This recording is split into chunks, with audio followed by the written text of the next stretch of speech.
Para darle inicio a esta jornada, le damos la más cordial bienvenida al doctor Bruce McMaster, presidente de la Asociación Nacional de Empresarios de Colombia. Adelante, doctor McMaster.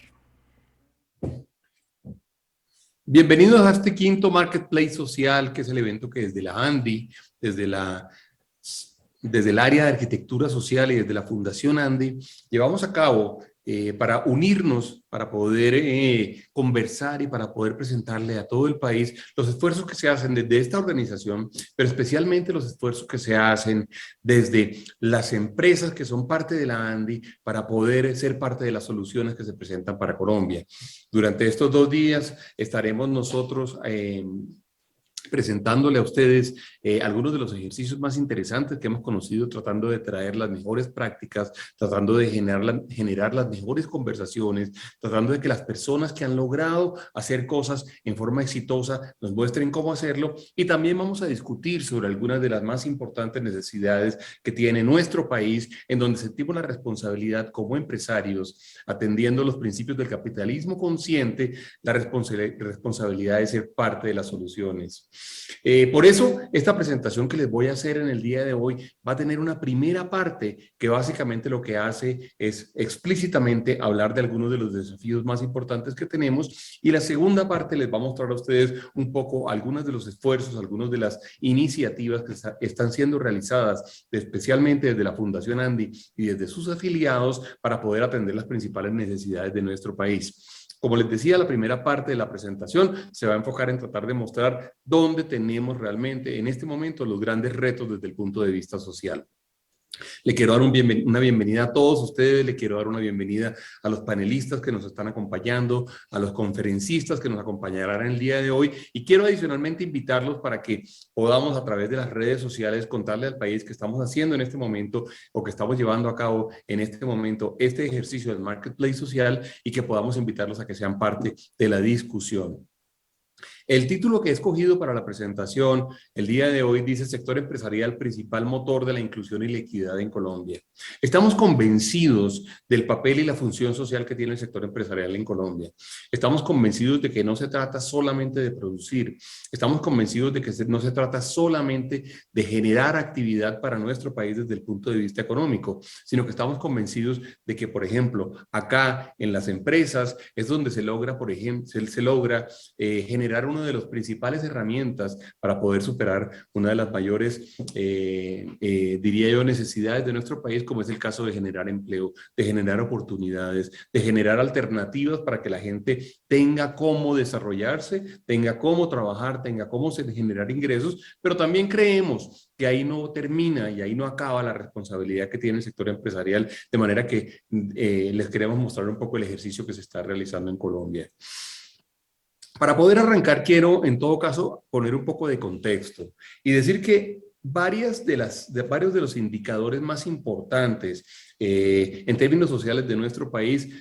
con razón de la pandemia, han sufrido un golpe durísimo, un golpe que tenemos que atender y un golpe que no podemos nosotros ignorar desde el punto de vista del mundo empresarial o desde el punto de vista del mundo de los trabajadores que somos o los funcionarios de las compañías. Y quiero traerles algunas cifras, algunas de ellas pues tremendamente preocupantes, algunas de ellas generan una gran alarma para todos los que estamos dándole seguimiento a los indicadores sociales, como es el caso, por ejemplo, de la pobreza. Si ustedes miran el dato, el último dato que nos dio el DANE sobre el año 2020, nos muestra que de cada 100 personas, 43 son personas que están en condiciones de pobreza. El Banco Mundial hizo algunas estimaciones que son los que definen además la línea a partir de la cual se puede decir que una persona está en condición de pobreza, que equivale en pesos a 11.056 pesos. Hoy en día, el 43% de los colombianos viven con menos de 11.056 pesos al día.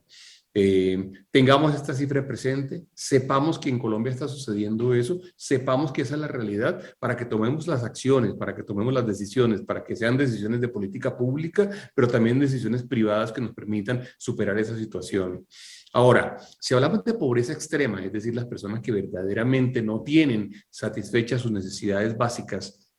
estamos hablando de un nivel significativamente menor, es decir, de 4.833 pesos más o menos al día, y nos encontramos que 15 de cada 100 personas, es decir, el 15% de nuestra población, de la población colombiana, está viviendo con estas condiciones. Este es un dato que se ha venido deteriorando, se deterioró significativamente durante la pandemia. La pandemia, lo cierto es que le generó sin duda un golpe muy fuerte a la sociedad. Las medidas relacionadas con las restricciones y los confinamientos que fueron determinados para evitar el contagio tuvieron un efecto social importante. De hecho, nosotros fuimos muy activos durante la pandemia, haciéndole caer en cuenta a los alcaldes, a los mandatarios locales, del efecto tan importante que eventualmente las medidas que se estaban tomando estaban teniendo en múltiples dimensiones, haciéndoles caer en cuenta de que se trataba no solamente de atender el tema de salud, sino que teníamos que atender todos los temas. Las responsabilidades de una sociedad son multidimensionales. Y uno de los efectos grandes de las medidas que se tomaron son justamente los que estamos viendo en este momento. Si uno ve estas cifras y las compara con los años anteriores, nos encontramos con que en este momento las cifras de cierre del año 2020 son más o menos las mismas cifras que existían en el año 2010. Es decir, realmente hemos vivido un retroceso que nos conduce o nos condujo con datos de fin del año 2020, repito, nos condujo a los niveles equivalentes a los niveles que teníamos en el año 2010. Esto para las personas que hemos trabajado en superación de pobreza, para quienes hemos de alguna forma sido parte de los ejecutores de política pública y de los diseñadores de política pública, no deja de ser una inmensa frustración, no deja de generar una inmensa preocupación, porque sí se habían hecho esfuerzos importantes y sí se habían logrado cosas importantes. Pues bien, hoy en día estamos hablando de un nivel que se encuentra en cerca de los niveles del año 2010, como está dicho en la gráfica que ustedes ven adelante. Veamos un poco cifras un poquito más concretas. En esta gráfica a la izquierda estamos hablando de la pobreza monetaria. La pobreza monetaria, repito, era la que teníamos calculada de acuerdo con los niveles indicados por el Banco Mundial, los 11.000 pesos de los cuales estábamos hablando. Y ustedes ven cómo, por ejemplo, en el año 2012 teníamos un nivel nacional de pobreza monetaria de cerca del 40.8%. Es la línea roja o fucsia que aparece, rosada, que aparece en medio de la gráfica a su izquierda. 40.8% en el año 2012, se había venido reduciendo hasta niveles del 34.7% en el año 2018, y vemos cómo se presenta a partir del 19 y el 20 un incremento importantísimo, llevándonos a niveles del 42.5%. Si hacemos un desglose de esta cifra entre cabeceras municipales y los centros poblados y rural disperso, nos encontramos con que en las cabeceras tenemos una cifra mucho menos mala que en el resto del país, y ustedes ven cómo en el año 2012, y esa línea azul que aparece abajo en la gráfica de la izquierda, en el año 2012 estábamos hablando de un nivel del 36%, y en el año 2018 habíamos llegado al 31.4%, subiendo al 42% también en el año 2020. Y luego, si vemos el dato de centros poblados y rurales, tenemos que allí efectivamente la cifra ha sido significativamente mayor durante este tiempo. El nivel superaba el 50% durante varios años, inclusive hasta el año 2015 estaba por encima del 50%, y baja significativamente, inclusive llegando en el año 2018 a un nivel del 46%, sube un poco en el 2019 y baja al 42%. Varias conclusiones. Por una parte, históricamente, evidentemente las cabeceras municipales habían tenido un dato mucho más bajo que los centros rurales y rural disperso. Pero fíjense que durante la pandemia, y quizá justamente por los confinamientos, por los efectos de las políticas económicas implementadas especialmente a nivel regional, a nivel local, lo que se produce es una convergencia muy fuerte entre la cifra del rural que baja al 42% y la cifra de las cabeceras municipales que sube al 42%. Realmente esto lo que nos dice es que el gran efecto de los confinamientos, el gran efecto de las medidas tomadas para evitar el contagio y de los cierres económicos que se produjeron y de los cierres de almacenes, de fábricas, de la imposibilidad de poder trabajar en condiciones condiciones de presencialidad, lo que hicieron fue aumentar y afectaron significativamente, en forma significativamente mayor a las ciudades principales y se nota mucho en la línea azul que está a la mano derecha. Desde el punto de vista de Latinoamérica y el Caribe, aquí hay un dato que es el dato del año 2019, no es el mismo que aparece en la gráfica, es de la izquierda, pero vemos cómo Colombia en todo caso tenía unos niveles de pobreza que estaban siendo superiores en todo caso a los niveles de algunos otros países como Argentina, Ecuador, Brasil, Salvador, Costa Rica, Perú, Chile y Uruguay, superados solo por Bolivia y Honduras dentro de este dato que el Banco Mundial produce. Y en realidad puede ser que haya algunas diferencias entre el dato del DANE y el dato Banco Mundial, pero este dato del año 2019 nos sirve por lo menos para comparar o para tener una referencia comparativa con algunos otros países de América Latina. Una forma distinta de medir la pobreza, y es una forma en la cual además, yo tuve la oportunidad de participar en su definición y en su implementación en Colombia, pero además también hemos venido trabajando en forma activa, digamos, y dinámica para que pueda ser aplicada también a los entornos empresariales, a los entornos corporativos, es lo que se denomina el índice de pobreza multidimensional. Para su ilustración, en todo caso, para quienes no lo saben, la mayoría lo sabe, este índice fue desarrollado básicamente con las ideas del profesor Amartya Sen en Oxford y en un instituto especial que se llama OFI, que básicamente lo que hace es tratar de medir la pobreza no solamente en términos monetarios, sino entenderla como carencia o no de algunas necesidades básicas. Y la pobreza multidimensional entonces dice que se tiene que trabajar como en 5 dimensiones especiales que tienen que ver, digamos, y voy a arrancar desde arriba hacia la derecha en el sentido de las manecillas del reloj, arrancando primero con temas educativos y superación del analfabetismo, primera dimensión. Segunda dimensión tiene que ver con el acceso a servicios de primera infancia, trabajo infantil, asistencia o rezagos. La tercera dimensión que aparece abajo es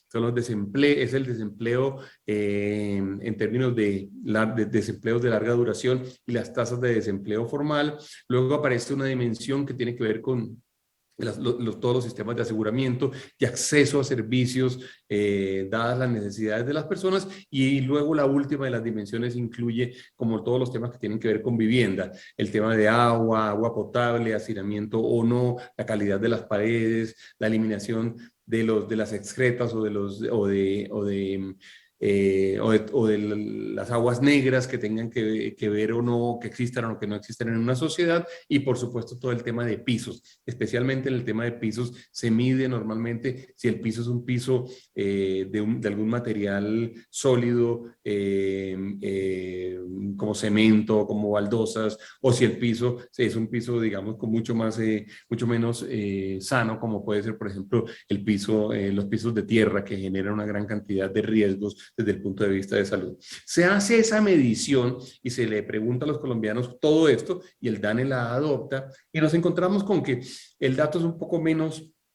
preocupante que el dato de pobreza monetaria, y es así como de 18 de cada 100 hogares se considera en Colombia viven en condición de pobreza multidimensional. Este dato es interesante, digamos, porque nos dice dónde se deben desarrollar las políticas públicas, cómo se tienen que atender y a qué tenemos que dedicar los esfuerzos, especialmente del Estado, en términos de eventualmente atender una u otra necesidad, y ahí hay una oportunidad gigantesca de poder hacer definición de política pública. Este dato llegó a estar en niveles inferiores al 15%, pero vemos cómo vuelve a subir y está en niveles de hoy en día del 18%.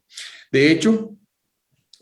cuando uno ve la historia, digamos, de este indicador en particular, nos encontramos con que, al igual que en el dato de pobreza monetaria, el total nacional se encuentra en medio de el dato rural, que es arriba, el que aparece en la línea azul a mano izquierda, y el dato urbano, que es el que aparece abajo. Y vemos cómo vino bajando, digamos, desde el año 2010, de un 30.4% a nivel nacional, voy a hablar, para luego tener un mínimo de cerca del 17% y luego subir al 18.1%, terminando el año 2020. En el caso rural, la pobreza multidimensional es significativamente más alta que la que hay en el caso urbano. Todas esas 5 dimensiones que vemos ahí con esos 15 temas que, están, que fueron identificados, tienen una atención mayor,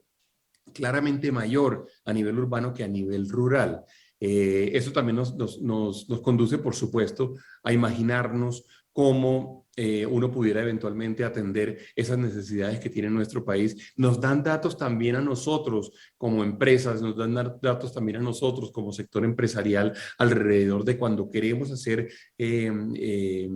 campañas o queremos sacar proyectos adelante que busquen superar la pobreza multidimensional, cómo lo debemos hacer. Pero además en Colombia lo sabemos también desde el punto de vista regional. También podemos ver dónde eventualmente están las mayores necesidades. Y si ustedes se dan cuenta, en el mapa que aparece a la derecha, en nivel blanco aparecen los niveles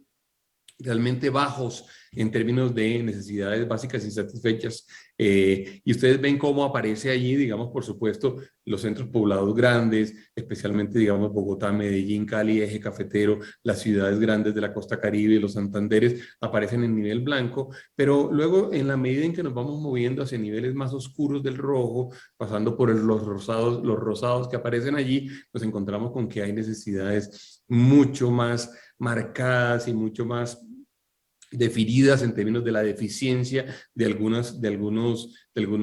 servicios y la deficiencia de algunas capacidades del Estado en términos de atender la población. Puede haber niveles inclusive superiores al 70% como aparece allí. La Amazonia aparece en la Orinoquía, perdón, aparece muy marcada. Toda la región de lo que se llama el Andén Pacífico, es decir, toda la zona de Chocó, la parte pacífica del Valle del Cauca, de Cauca y de Nariño, tiene inmensas necesidades y algunos sitios, especialmente por ahí en medio del país, que también lo tienen. Por ejemplo, aparece la zona en norte de Santander, aparece la zona del Catatumbo, aparece también el sur de Bolívar, en donde hay sin duda alguna muchísimo por hacer. Aparece la zona de Ciénaga, en Magdalena, con unas necesidades gigantescas. De manera que estos indicadores nos permiten además identificar muy bien en dónde eventualmente, si queremos hacerlo, si tenemos las posibilidades, en dónde desarrollar nuestras actividades, combinado con lo que nos permitió identificar el índice de pobreza multidimensional, y es en qué además se puede trabajar. Es cierto que ha habido balances y ustedes saben que Colombia tiene este programa de PDETs, que son básicamente los programas de desarrollo con enfoque territorial, que básicamente lo que hacen es tomar la información de los slides anteriores y la comienzan a desarrollar para poder atender. Y es así como tenemos hoy en día 170 municipios que han sido priorizados como municipios PDET, que cubren cerca de 6.6 millones de personas, dentro de las cuales hay 2.5 millones que son víctimas del conflicto armado. Esto cubre o esto equivale al 57% de la población pobre rural o al 36% del territorio nacional, perdón. También cubre el 24% de la pobre rural de todo el país. Y recordemos también que hubo una definición que también se utiliza en este momento para el tema de focalización, que es el tema de las zonas más afectadas por el conflicto, que son las zonas SOMAC, que fueron definidas después de alguna forma de toda la definición alrededor del acuerdo de paz y las eventuales necesidades generadas para poder atender algunas poblaciones. Y ahí tenemos más de 300 municipios. Los datos estos son dados por la Agencia de Renovación del Territorio, Ministerio de Agricultura, Ministerio de Comercio, en donde nos hacen, digamos, como este resumen de lo que, de cómo se caracterizan esas poblaciones y esos territorios. Sin duda alguna, el empleo se convirtió en uno de los temas más, yo diría, más importantes dentro de la agenda nacional, a raíz del inmenso incremento que logramos registrar o que se registró durante el año 2020. Hubo un momento en el cual todos recordamos seguramente cómo el desempleo llegó a ser superior al 20%, cerca del 21%. Esa es una cifra, digamos, escandalosamente alta. Es una cifra que habla de 1 de cada 5 colombianos que buscan empleo no tuvieron oportunidades durante un tiempo de tenerlo, lo cual pues en medio de la pandemia pues sin duda alguna explica muy buena parte también de los incrementos de pobreza y explica también muy buena parte de los incrementos en términos de equidad. Lo cierto es que esa cifra se ha venido recuperando y es así como, por ejemplo, el último dato de el mes de agosto publicado por el DANE para el año 2021 nos habla de una cifra de desempleo del 12.3%, pero queremos o hemos querido también hacer como una clasificación, una caracterización, perdón, de algunas poblaciones especialmente vulnerables, cómo han venido registrando los niveles de desempleo, y es así como a final del año 2020, que es el dato que equivaldría al 15.9% que aparece arriba, tenemos que hay algunas poblaciones que han tenido, sin duda alguna, niveles de afectación significativamente mayores que otras. Y es así como, por ejemplo, las personas con discapacidad, registran un desempleo del 26.7%, los migrantes, especialmente migrantes venezolanos, que son los migrantes más permanentes que tenemos, porque hoy en día hemos visto, además tenemos migrantes de otra característica, que son los que vienen de paso y que quieren llegar eventualmente a Estados Unidos o a México, pero los venezolanos que de alguna forma han expresado su deseo de querer venir acá y quedarse, tienen un nivel del 22.8%, desplazados del 35%, los grupos étnicos tienen un dato del 10.3%, víctimas del conflicto armado 63%, o personas en proceso de recuperación, perdón, de reincorporación 18%, mujeres 20.4% y jóvenes 24.2%. El dato de jóvenes es un dato que nosotros hemos querido además detallar un poquito más, porque hay sin duda también algunos retos importantes. Todo lo vimos además también alrededor de algunos de los reclamos que se han venido produciendo desde el año 2019, pero especialmente, digamos, en este año, por parte de la población joven de Colombia, en donde hay mucho por hacer también y hay mucho que trabajar y tenemos muchos retos. Para esto cobra una importancia mayúscula el tema de la educación. Uno en realidad no logra solucionar los problemas de largo plazo de empleo, pero tampoco los de superación de pobreza, si no tiene mecanismos que permitan en forma masiva generar educación en una sociedad. Y es así como, por ejemplo, cuando yo quiero hacer aquí queremos hacer como una pequeña profundización en el dato de educación, para decir que en Colombia, cuando uno mira los datos brutos, es decir, los datos realmente del número de personas matriculadas y que terminaron sus estudios y demás, se encuentra con que el 80.1% tiene educación media y el 96.4% tiene educación escolar total. Cuando uno ve otro ejercicio, que es el ejercicio de tratar de entender de esa educación media cuántas personas realmente lo están haciendo en el momento en el cual debían hacerlo. Es decir, si una persona en un momento dado está estudiando, no sé, y es mayor de 40 años y está yendo al colegio, que es importante que lo haga además para superar los niveles de analfabetismo y para poder darle herramientas que le permitan fortalecer su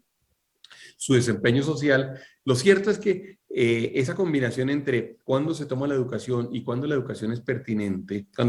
qué tan pertinente es la edad en la cual se hace, se encuentra con un indicador especial que hace que ese indicador de educación media baje, y baja del 8.1% al 42.8%. Y el de educación escolar total baja también del 96.4% al 85%. Es decir, ahí tenemos un esfuerzo importante por ofrecer la educación, pero no solamente ofrecerla, sino ofrecerla cuando toca, donde toca, con la calidad que es y realmente con la capacidad de generar un nivel o un estándar lo más homogéneo posible, que además permita también, por supuesto, ojalá con niveles altos, impactar fuertemente los indicadores de inequidad que existe en un país como Colombia. Una cifra que los economistas le miramos con alguna frecuencia es la tasa de participación. Y quiero simplemente indicar de qué se trata. La tasa de participación es realmente el número de personas o el porcentaje de personas que están en edad de trabajar y que realmente en forma activa están buscando trabajo o tienen trabajo.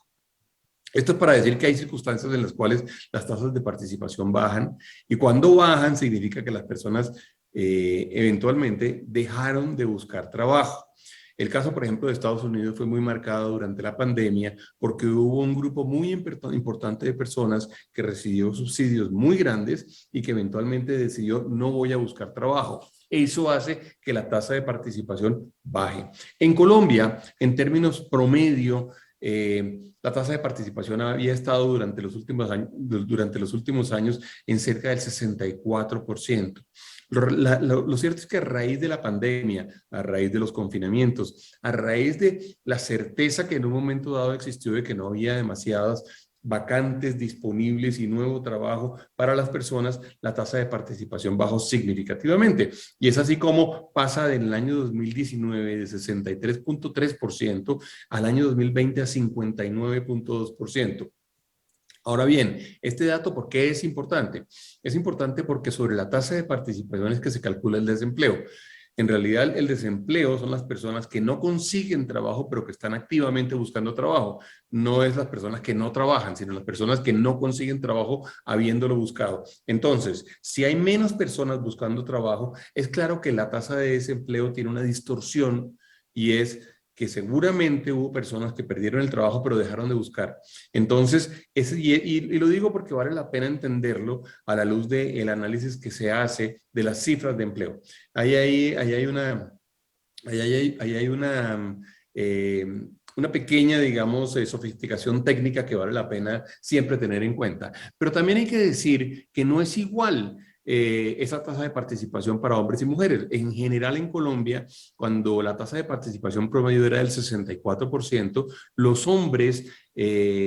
buscaban en edad de trabajar, que buscaban trabajo o estaban trabajando, era el 74% y las mujeres eran el 53%. Pues bien, esa reducción que se produce promedio nacional bajando al 59.2% está compuesta por dos tasas muy distintas entre hombres y mujeres. Las mujeres bajaron al 47.9% y los hombres bajaron al 69.3%.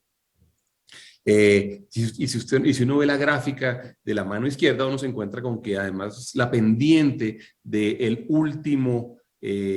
tramo, la pendiente entre 2019 y 2020 es mayor en el caso de las mujeres. Es decir, todos los efectos que hay sobre tasa de desempleo femenina tienen además una pequeña característica técnica que le quita, digamos, presión a la cifra y que hace que hace que eventualmente sea menos importante de lo que realmente pudo haber sido.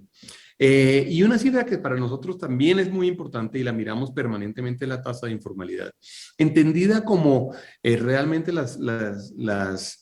personas que están trabajando, que están teniendo actividad económica, pero que no están formalmente contratadas. Y que no están formalmente contratadas tiene varias características. En algunos casos, en muchos casos, se trata de personas que no tienen y no alcanzan a ganar el salario mínimo. Se trata de personas por las cuales sus patronos además no hacen los aportes a la seguridad social, por lo tanto no están cotizando para pensiones, no están cotizando para cesantías y no están cotizando para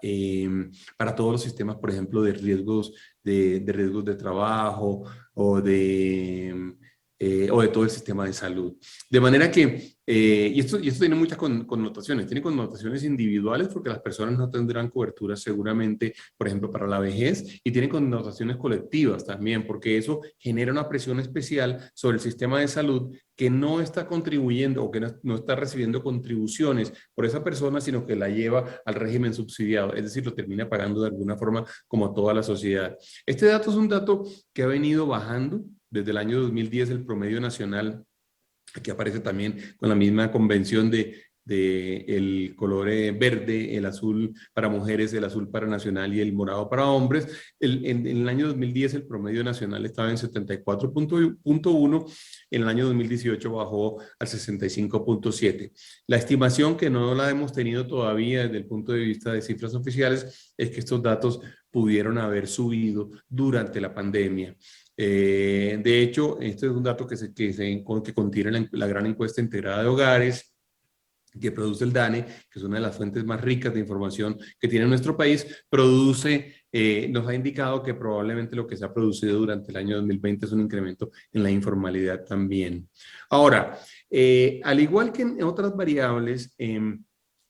la variable en términos de jóvenes no es homogénea en nuestro país y vemos como, por ejemplo, ahí el promedio nacional es que el 21.82% de la población es jóvenes entre 14 y 28 años, y nos damos cuenta cómo, digamos, aparece, ustedes se dan cuenta hacia la derecha, aparecen departamentos, o aparecen, aquí aparece también Bogotá, pero departamentos en los cuales hay el porcentaje de población joven es significativamente mayor. Esto tiene que ver con las tasas demográficas y con la capacidad que tiene eventualmente el territorio de poder ofrecerle oportunidades a los jóvenes.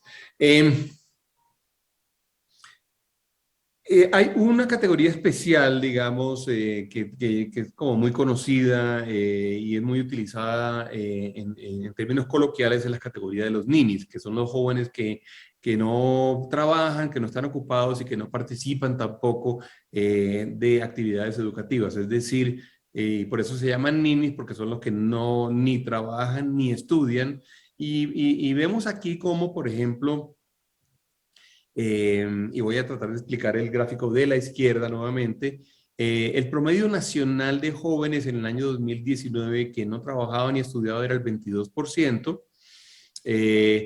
compuesto por 31.6% femenino o mujeres y el 13.6% hombres. De mayo a julio del año 2020, este porcentaje creció significativamente y vimos cómo pasamos,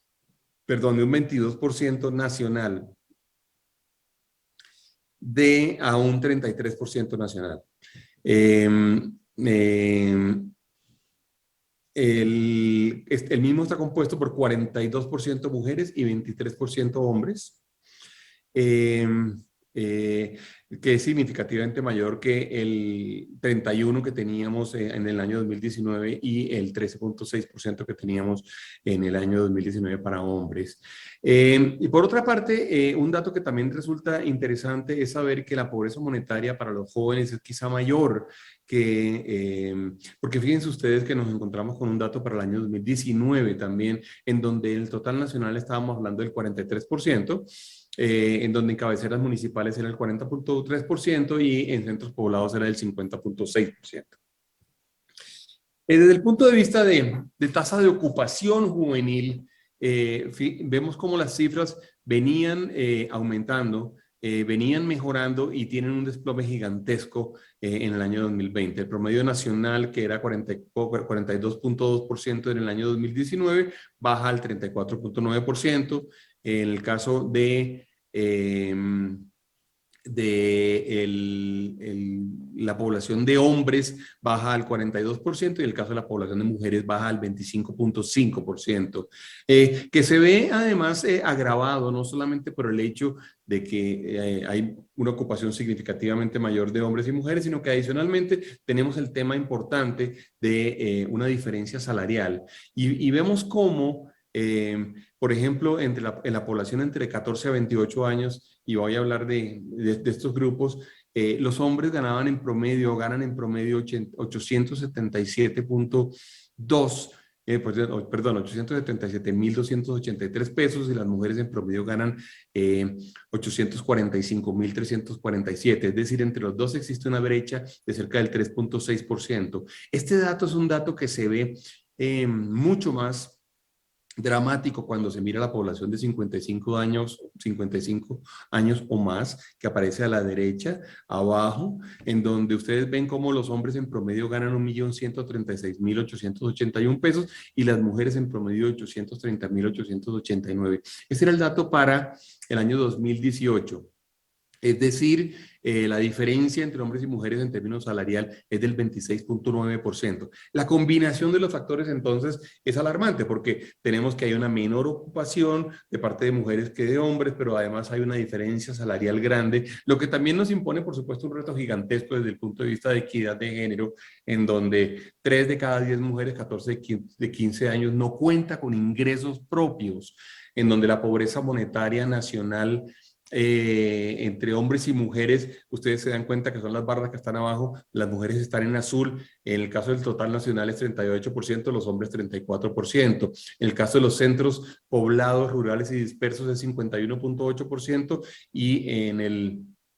de hombres es 46.2%. La tasa de participación ya la habíamos visto, en hombres estaba en promedio en 73%, en mujeres de 53%. Y luego adicionalmente está el dato de horas semanales trabajadas en forma remunerada. Y es así como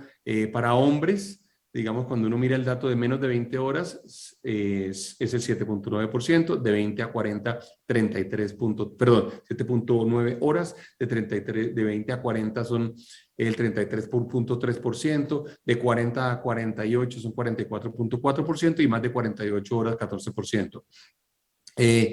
Para las mujeres este dato es muchísimo más alto, es decir, más de 48 horas, no es el 14 que trabajan los hombres, sino 18, de 40 a 48 es un poquito menor, de 20 a 40 es bastante menor y menos de 20 horas en cambio es mucho mayor. Es decir, lo que tenemos es un número en donde las mujeres están trabajando mucho más que los hombres, pero además tenemos toda la distorsión que aparece en el gráfico anterior, que es la distorsión de que están siendo remuneradas con niveles significativamente más bajos. La tasa de desempleo tiene el mismo comportamiento, es así como el 15.9 que nos entregó el DANE para el mes de agosto nacional está compuesto por 20.4 para las mujeres y 13.4 para los hombres. La tendencia se mantiene, inclusive cuando se agrava más para las mujeres. Y en el caso de jóvenes de 14 a 28 años, en el caso de mujeres, estamos hablando del 22.9% y de hombres en el 13.8%. Ahora, todo este panorama, ¿qué nos hace? Este panorama nos entrega a nosotros una gran cantidad de retos, nos entrega una gran cantidad de desafíos. Desde la ANDI, desde el sector empresarial, desde la fundación, estamos tratando de poner nuestro grano de arena en el tema de disminución de brechas y de superación de todos estos desafíos de los cuales estamos hablando hasta ahora. Tenemos una encuesta que ha realizado la ANDI ya en 3 años, en el año 2015, en el año 2017 y en el año 2019, en donde le hacemos varias preguntas y tratamos de identificar qué están haciendo las compañías en términos sociales. Aparece en gris el dato del 2019, en verde el del 2017 y en verde más claro, digamos, casi que aguamarina casi, el del año 2015. Les preguntábamos por los programas dirigidos a sus empleados y familias y vemos cómo en el año 2015 73% de las compañías lo hacían, hemos subido al 86%. Programas de voluntariado, el 32% de las compañías tenían estos programas, ha subido al 43%. Nuevos negocios de alto impacto, eso es un dato que venía mejorando significativamente y bajó en el año para el año 2019. Responsabilidad social, teníamos en el año 2015 cerca del 50% de las compañías, este dato ha subido al 76, 77%. En filantropía, lo que tenemos es un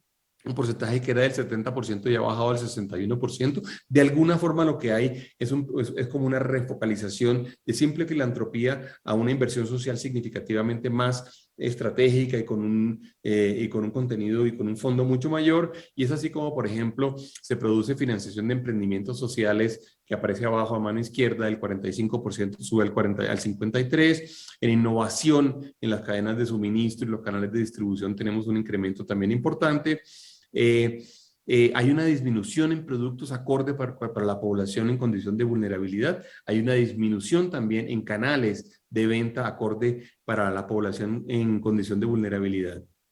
De verdad, este ha sido un ejercicio muy dinámico, nos sirve mucho para poder saber el agregado en qué va, en qué está, qué estamos haciendo, pero nos sirve mucho también para poder hacerle como unas alertas, generarle alertas a las compañías para que puedan de alguna forma afinar sus programas propios. Desde el punto, esta encuesta también mide algunos otros datos, como por ejemplo empleo,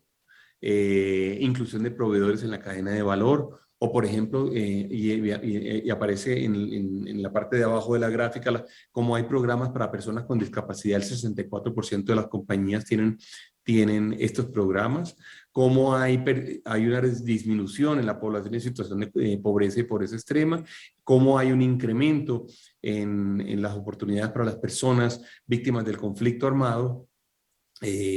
No así, digamos, en el caso de población proveniente de la fuerza pública retirada y de los grupos étnicos. Este es un ejercicio el cual seguiremos dándole seguimiento, seguiremos actualizando y seguiremos generando información que le sea útil a las compañías. Ahora, desde la fundación propiamente dicha, y desde el trabajo de arquitectura social tenemos 3 enfoques con los cuales estamos trabajando. Tenemos enfoques que tienen que ver con, y que de alguna forma están alineados con la estrategia de la ANDI, la estrategia de toda arquitectura social, programas que tienen que ver con donaciones y objetivos sociales, entendiendo que esto se puede hacer, y nosotros lo hemos hecho, y lo hemos hecho, por ejemplo, específicamente para atención de población muy, muy vulnerable durante la pandemia, pero nos gusta hacer muchas más cosas que tengan que ver con gestión de impacto, oportunidades generadas por el negocio, o quizás con el paso superior en el cual hemos venido desarrollando nosotros estrategias, que es la creación o fortalecimiento de nuevos negocios con impacto social positivo, las inversiones de alto impacto, los negocios inclusivos y el valor compartido. Y estamos concentrados en tratar de irnos cada vez más hacia lo tercero. Lo tercero, entendiendo que produce soluciones de largo plazo, que es sostenible y que produce además efectos importantes desde el punto de vista de los stakeholders de las organizaciones. Y estamos concentrados. Y si ustedes ven, todos hacemos de todo, pero el gran esfuerzo que se realiza desde el punto de vista de estrategia de arquitectura social de la fundación es poder concentrarnos en ese bloque número 3 de pilares, buscando que tengamos la mejor combinación entre impacto social por un lado e impacto al negocio. Es decir, si uno logra inventarse estrategias que permitan lograr generar, por supuesto, o atender necesidades sistémicas o necesidades que eventualmente tienen que ver con realmente cómo podemos dar el salto en términos de movilidad social, pero al mismo tiempo logra un inventario que esas alternativas impacten en forma positiva al negocio, impacten en forma positiva a la actividad económica. Entonces nos habremos inventado, por supuesto, algo con un contenido tremendamente virtuoso, porque además durante todo el desarrollo y seguramente durante toda la historia lo que va a suceder es que va a haber unas capacidades de poder mantenerse y de poder crecer y de poder generar nuevas oportunidades y de generar nuevas alternativas. Es cierto que toda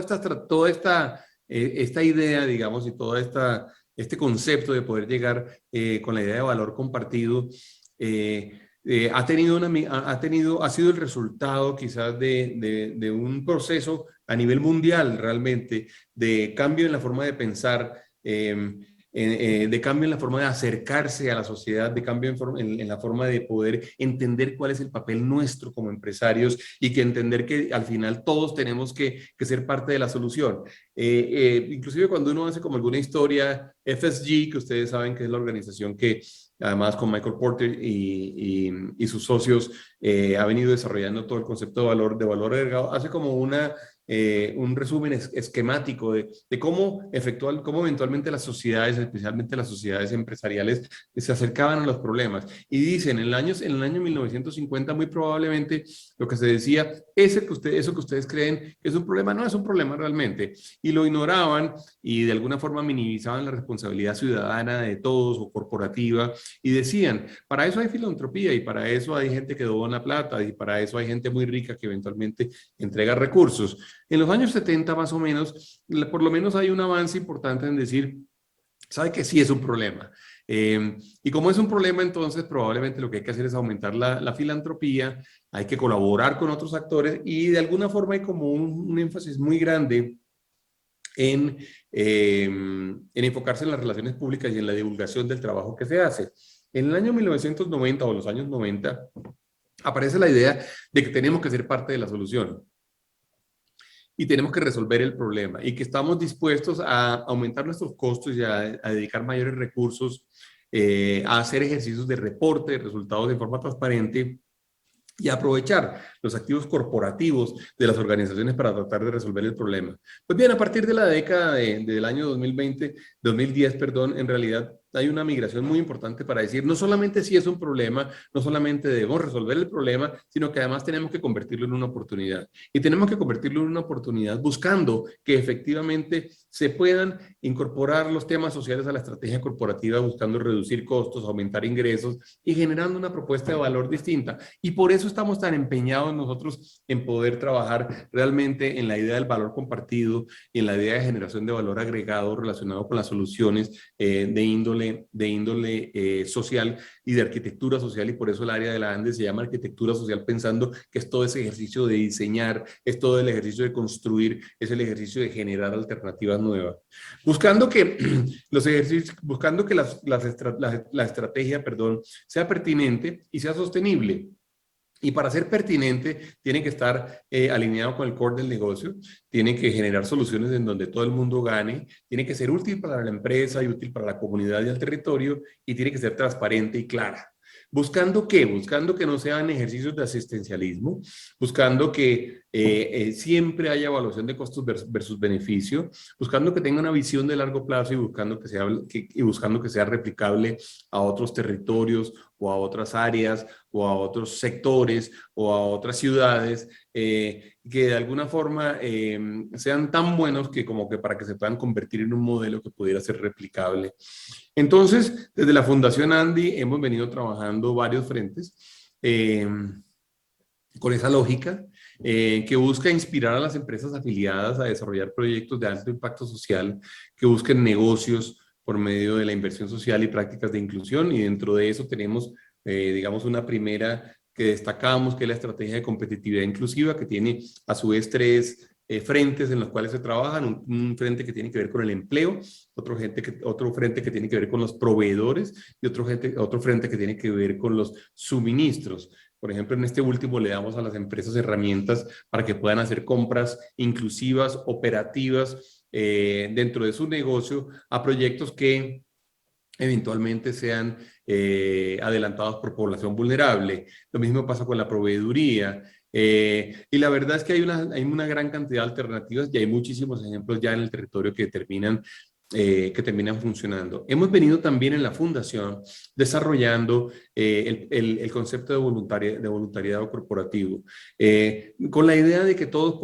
podemos y debemos ser parte de la solución, entendiendo que además es muy virtuoso y así lo hemos encontrado, que la gente participe de las soluciones. Y digo que es muy virtuoso porque la gente se siente muy bien, porque quien hace el esfuerzo, y a la gente le gusta hacer el esfuerzo, y a la gente le gusta trabajar, y eso genera además muchas cosas, porque genera una satisfacción personal, individual, de que fui parte de la solución y estoy trabajando por ello, pero también lo estoy haciendo con mis compañeros de trabajo, con mis colegas, pero adicionalmente qué bueno que en esta organización se puede hacer eso y que la organización facilita las cosas para que se puedan hacer. La verdad es que busca y digamos que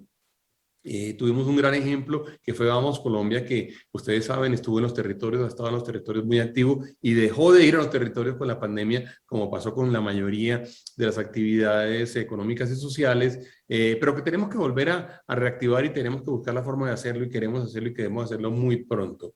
Tenemos una tercera estrategia, que es la estrategia del movimiento IN, en donde lo que buscamos es inspirar al sector empresarial para que realice una labor social alineada con su modelo de negocio, buscando que tenga mayor impacto y que esté conectada con el propósito de la organización, pensando en que esto es una forma realmente de generar valor compartido. Y por último, hacemos una consultoría especializada en donde tenemos unas rutas de acompañamiento a las compañías para hacerle a las empresas, para hacerle diseño o rediseño o ajuste o mediciones o montar sistemas de voluntariado corporativo. Por eso la Fundación Andy es tan distinta al resto de fundaciones. Es una fundación que busca apoyar los esfuerzos empresariales de las empresas colombianas y lo busca hacer por la vía de conglomerar y consolidar ejercicios colectivos, o por la vía de poder llevar ideas, buenas prácticas o mecanismos de medición o mecanismos de montaje de estrategias nuevas al interior de las compañías, y es como lo trabajamos nosotros. Luego la fundación es muy buena también generando alianzas, y para eso básicamente, y este marketplace es un ejercicio muy potente en ello, para ello básicamente lo que hacemos es generar redes, y creemos en la potencia de las redes de aliados, en donde creemos que podemos trabajar no solamente con nosotros, con los colegas, sino que podemos trabajar de la mano con el Estado. El Estado es un gran ejecutor de temas sociales. Qué bueno que nos consideren útiles y qué bueno considerarlos útiles. Y qué bueno generar además la confianza para poder trabajar conjuntamente. Y por último, pues también con la cooperación internacional. Y de hecho hemos sido vehículo, para poder desarrollar una serie de iniciativas que tienen que ver con inclusión, por ejemplo, algunas, o que tienen que ver con el Bambas Colombia, en donde recibimos apoyo internacional muy fuerte, o que tienen que ver con algunos hubs de encadenamientos productivos que también nos interesan. Queriendo también, como punto 6, fortalecer la gestión social. Queremos visibilizar, promocionar, por eso tenemos algunos rankings especiales, por eso tenemos algunos sellos, por eso queremos que las empresas además se sientan parte de este colectivo que busca además medirse y que busca medirse entre nosotros y que busca que entre nosotros tengamos alternativas buenas para lograr tener las mejores prácticas posibles. La verdad es que con esto le quise hacer dos cosas, quisimos mostrarles a ustedes un poco de la situación en Colombia, por qué amerita que sigamos pensando muy fuertemente en alternativas que nos permitan trabajar conjuntamente en el país, por qué queremos y tenemos necesidades sociales en las cuales tenemos que vernos involucrados, cuáles son ellas, cómo la pandemia las afectó, cómo efectivamente durante este tiempo tuvimos un reto especial que nos coloca en condiciones un poco más vulnerables que las que teníamos hace 4 años y cómo tenemos además oportunidades inmensas desde el punto de vista de organizaciones como la ANDI, como la Fundación ANDI, como el grupo o el colectivo de aliados empresariales que existe alrededor de todo este ejercicio, cómo tenemos oportunidades de trabajar conjuntamente. Queremos ser un buen vehículo para ustedes, queremos ser un buen intérprete de sus ideas y un buen intérprete de sus voluntades. Y este ejercicio, el del Marketplace Social, es justamente uno de los ejercicios en los cuales buscamos generar esta dinámica colectiva en la cual creemos y que creemos que tiene que ser creemos y estamos convencidos, que tiene que ser la base del aporte ciudadano, del ciudadano individual nuestro, pero también del ciudadano corporativo a la solución de los grandes temas y de los grandes desafíos que tiene nuestra sociedad. Yo espero que esta jornada sea una jornada valiosas para todos. Espero que lo que haga sea fortalecer esa idea colectiva y espero que tengamos pues la oportunidad también de oír ideas buenas, nuevas, creativas, mejores prácticas durante todo este ejercicio. Les agradezco inmensamente la presencia a todos ustedes en este evento, pero sobre todo los invito a que durante este año fortalezcamos e incrementemos y dinamicemos todo el ejercicio colectivo social que tenemos que realizar desde el sector empresarial, que estoy seguro va a generar los mejores réditos para todas las compañías y va a generar los mejores réditos para nosotros desde el punto de vista individual. Muchas gracias nuevamente. Espero que estos días sean días muy activos y muy valiosos para ustedes. Gracias. Muy bien, muchas gracias al doctor Bruce.